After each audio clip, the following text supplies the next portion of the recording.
બોટાદ જિલ્લામાં બુલેટ અને કાર વચ્ચે અકસ્માતની ઘટના સર્જાઈ હતી।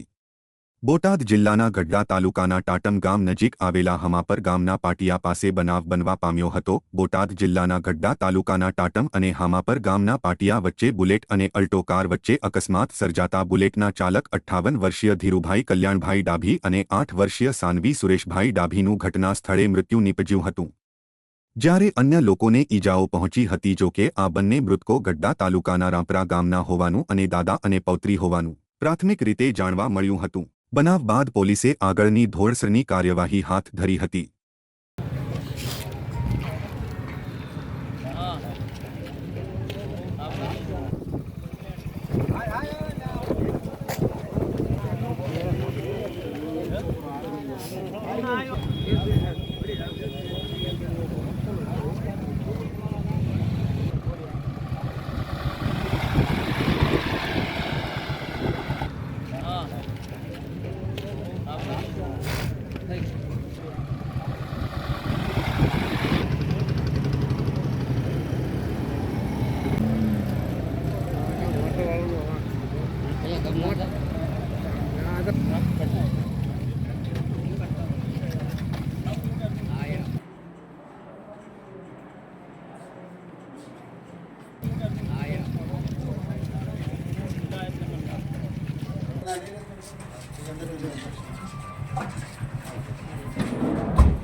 હું doctor Milan R Ghevariya, medical officer CHC Gadhada.